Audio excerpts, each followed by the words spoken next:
My boyfriend was convinced he would be able to tag along with his daughter on my business trip to Japan, but when I told him it wasn't going to work, he threw a fit and didn't make an attempt to contact me during my trip, so I bought his family nothing in return. I, 32F, went on an 8-day business trip to Japan. I work as an external consultant for a company. This would be a visit to scale our services. Me and 3 other colleagues would visit, but we would be at the same site for only 2 days until we were spread out to other areas. Was very excited until I told my boyfriend, Brian, 38M, of 8 months. His reaction wasn't very positive. I asked what was going on, and he said he was spaced out because of situations at his job, but he assured me everything was fine. Days later, he asked if I could take him. This caught me off guard, and I said I needed to think about it, and then he said he would want his daughter to come along. I understand his point.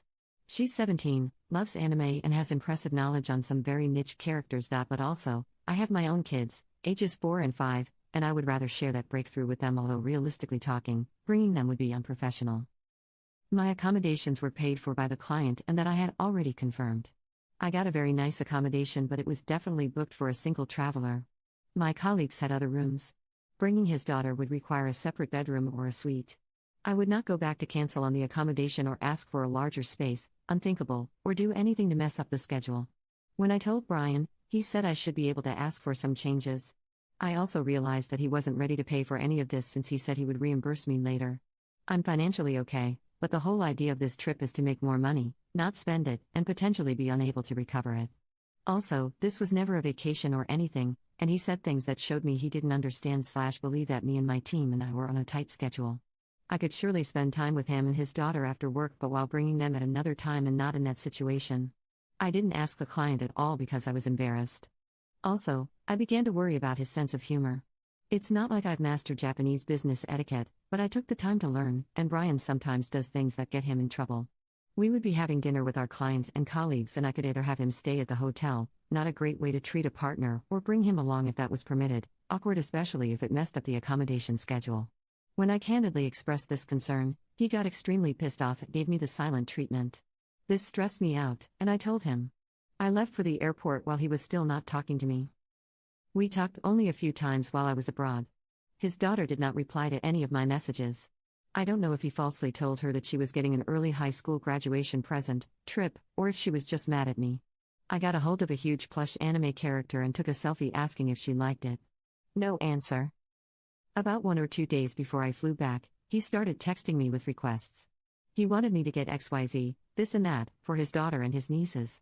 I got very angry because she didn't even reply, but he had no problem asking for more and more stuff, and that put me off. I told him that his daughter never replied to any of my messages, and he didn't say anything about it. I ended up silencing his notifications and buying presents only for my family. When I got back, all I wanted was to spend time with my kids since I've never been away from them. I kept putting off seeing Brian until last Friday when we met for pizza, and he looked uncomfortable. He said I let his daughter down by allowing her to think she was getting the plush toy and was also in disbelief when I confirmed that I didn't bring her anything. I told him that I didn't think it mattered since she completely blanked me out. We had a back and forth, but there was no resolution. I feel more lost than when this whole thing started. I feel like he thinks a gift for his daughter was the solution to everything, and I disagree. I'm doing my best to create a good future, and I'm a bit on the fence about continuing the relationship. I care about him and his kid, but I'm afraid of being used/dragged down, and the way he pressured me made me really uncomfortable. I'm also a bit hurt because I had built a relationship with his daughter, and not getting a single reply to my messages is honestly a bad look. Ime tempted to think that she's either angry because I didn't agree to bringing them along or that maybe he told her to ignore me. I'm planning on ending things because I need clarity, but also, maybe I'm being unfair. I think there's a possibility that he got overly excited and got carried away, but I know he will likely be unable to pay me back. Am I a jerk here? Update. Thanks to everyone for their advice and input. I just wanted to clarify about the plush toy incident. His daughter and I used to spend time together, some afternoons after school while he was at work. I did give her spontaneous gifts that she enjoyed. We would email and text each other during her time with her mom, joint custody. When I sent the toy picture, I wanted to know if it was up her alley. I would have bought it if she said she liked it but got the silent treatment instead. I know some of you think I was wrong for not bringing her anything, but part of my decision to leave him comes from feeling like they acted like an exclusive clique where others can't be accepted unless they give to them. She left me on scene and left me asking hello? Like an idiot. We broke up last night. He wanted to come to my place, but I didn't allow it. I drove to his place instead and delivered 2 packages that had been delivered at my P.O. box and told him that I would return any mail or package addressed to him from now on. I didn't get off my vehicle. The conversation was very short but very sour. I told him that he acted too greedy and conceded for me to feel any interest in prolonging the relationship. He tried to explain that his daughter was hurt because she had her hopes set on the trip, but I said this was a lesson for her so that she learns to work for her own things when she becomes an adult, instead of piggybacking her way. And also, that this is on him as a father. I took off to avoid more back and forth. I asked him never to contact me again and locked them both. I already changed my locks, changed all my streaming passwords, etc.